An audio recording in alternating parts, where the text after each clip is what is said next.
Something I noticed on my show. If there's a guy that was like more red pill and he was speaking truth on the podcast, right? And the girls were arguing with him and hated him the whole show, they would always try to fuck him after. I swear to God. I don't know if it's the same on like other podcasts, but they always would be so flirty with the guy that they hated. Yeah, I've had that similar experience on many after hours on Fresh and Fit, saying like, "Oh, you got banned," blah blah blah, like it'd be all catty, and after the show, the cameras turn off. It's a different story. Again, it's the biological drive of women that steers them toward a strong masculine man. We can have all the social norms in the world, but the invisible biological forces at play are still present, as they have been for the longest time. We're just a bunch of smart monkeys, folks. Why do you think that women make less money than men? I feel like she's gonna give a woke answer. I don't know. I think it's the glasses. Well, probably because women care about shopping or the. I was wrong. Women care about shopping. That's true. But I like how general truths are just acknowledged by children. You know what I mean? Like, it's kind of funny how they like are smarter than adults sometimes because they know basic truths. And then we like brainwash them into saying, oh no, women do work exactly as hard, or they, you know.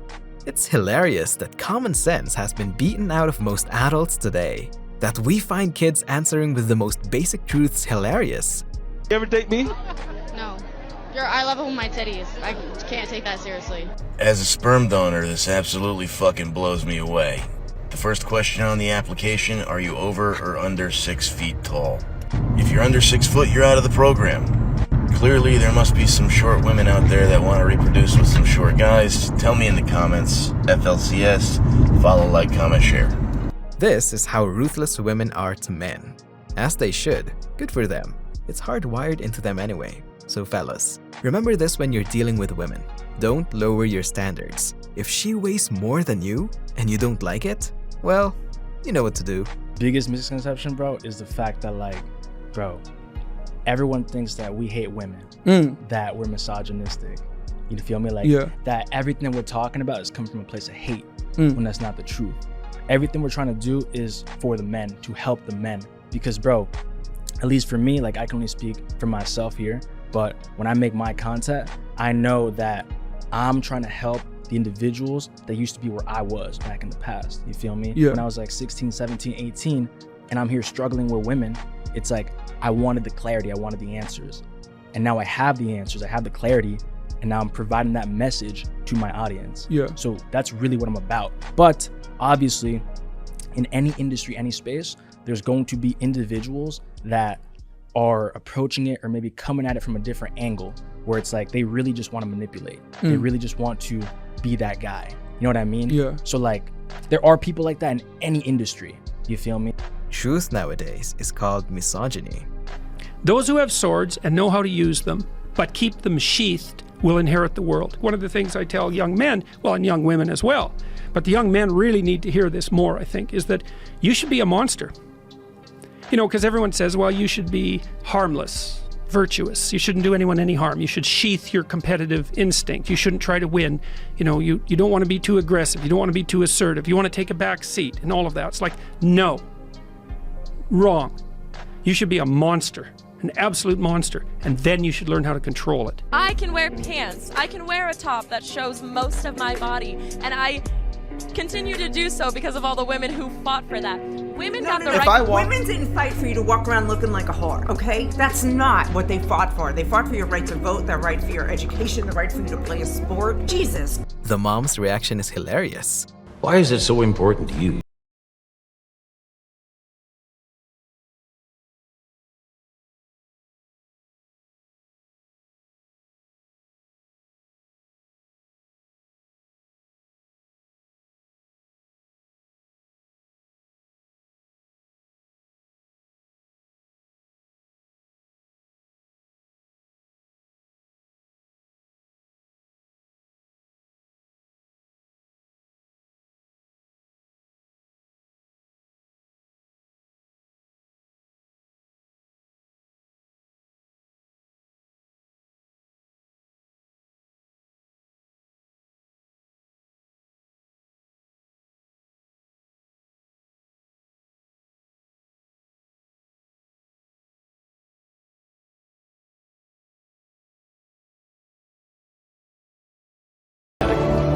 one of the bravest men to ever walk the earth. Portrayed by Andrew Garfield in the movie Hacksaw Ridge, he didn't carry a gun in the battlefield but managed to save 75 men under withering gunfire. Although Desmond was being modest by this number, so it was assumed he saved 150 men. He's not even physically gifted, as he was known to be average in height and quite lanky. He was afraid, injured, and wanted to go home. Still, he did what he was supposed to do. If this guy isn't the perfect embodiment of masculine bravery, I don't know who is. The baseline of masculinity as a whole is the thing that makes a good man a man is that he does what he doesn't want to do. He doesn't want to work and he works anyway. He doesn't want to go to war and he fights anyway. He doesn't want to get up, he gets up anyway. That's the whole point of it. We didn't want to die in the Titanic. Guess what happened? We died in the Titanic. You can't sit there as a man and say you don't feel like it. You're not allowed to not feel like it. You're supposed to do it anyway, regardless. As I mentioned before, this is what Andrew Tate has been preaching for a long time. I want a man that's definitely going to be able to pay the bills, like take care of me, but I still want to be able to have the option to work and do like my career, have a career and still have kids. Okay, so you want it all? Yeah. Okay, how much money is a man going to need to make to be able to pay all the bills for a family of 4? Probably well over 400K. What percentage of men in this country make over $400,000? I would say maybe 2 to 4%. Probably not a lot. 1. Okay. 1%. So let's go back to what you said. I feel men don't care about what you feel. We think, act, and do. Men hit that financial stride between 45 and 55. Are you prepared to marry a man that's 45 years old or older? No. So you're a delusional black woman. Most women are 6s, going after men who are 8+, but are being chased by men who are 5s. And since women never date down, there's gonna be a lot of lonely people out there, folks. Basically, the end result of feeding an entire generation of young women how they're queens, strong, independent boss babes. See girls as like not someone to like sort of build things like as on the same team. They were almost the enemy. Even if we were doing good together, I was always like wary of them. Whereas recently I've taken a big step back from that. Therapy, as you said, meditation, journaling, reading books on dating, reading books on attachment styles, and I think the childhood stuff is like very, very important here. But it's like I've actually started to love being around women and love having that feminine energy around me, and it's like the moment that you kind of like level things up with her. It's such like a beautiful experience that I was always ignorant to because I was entirely focused on like the number clothes and the lay clothes. Pickup was started by Aspergic and autistic guys that had no idea how to communicate to women. So the fact that there's a lot of actual market value, peaks, graphs, pictograms, and scores out of 10, it doesn't surprise me because that's what a lot of the people that began this movement thinking. And they're saying the entire pickup artist community sees any woman's gain as a man's loss and any man's gain as a woman's loss. That's the mentality that pickup went into it with, and I think that you still see that now. The game has gone so far skewed, it's it up for most guys. Most average guys right now are struggling in the dating market. If you're a single guy right now in the dating market, you are struggling. It is hard for guys out here. I'm telling you. So what's high for a woman? I just for reference. I know everyone's different. I know like this is the tough part. So I think it varies with ages. Like I'm 28, so I've known girls who are my age who are up there in the 80s. I don't even have 80 people in my contacts. Like, how have you 80s? Like, and they ask him. No, it's okay. It's okay. So my friends are interviewing these girls in Miami, in New York. Yeah, and it's crazy because like everyone's For You page is different. But like my friends are street interviewers. These are raw content of these girls saying, "I don't care. It's 80. So what?" While you were talking, I got a calculator out and did 80 divided by, let's just say 5 years. So that's 16 partners in a year. Exactly. That's.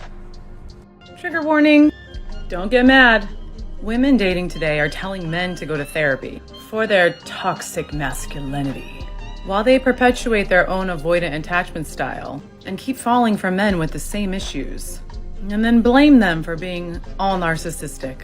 If you're addicted to the drama, it's your own trauma. Looks like someone understands the truth. Dude, I don't even know how to get laid anymore, I'm thinking. I bet you ask. You just beg. You just bring beg? You got to bring a consent form. And have them sign. And you have to record it. Everyone's going to be a pornographer so that every step of the way gets documented. Like, this is for us. We're going to put it in a vault in a safe deposit box. But just so everybody knows so true. that you were well aware and wanted to do all this stuff.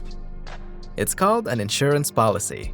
What are 3 red flags in a woman? If she is overly social or has a bunch of male friends, that's the first thing that's obviously a massive red flag for obvious reasons. If she's very aggressive, hyper-aggressive, or hyper-masculine, that's definitely a red flag. Some women, especially in the Western world, are becoming like that. Yeah. And if she believes in any of this feminist ideal garbage, and when I say feminist, I don't mean everyone believes that women should be able to have an opinion on certain things and believe that women should be able to drive or whatever. That's fine. But when I mean like full age, full crazy feminists like the West, that's a massive red. What's your biggest red flag in a girl?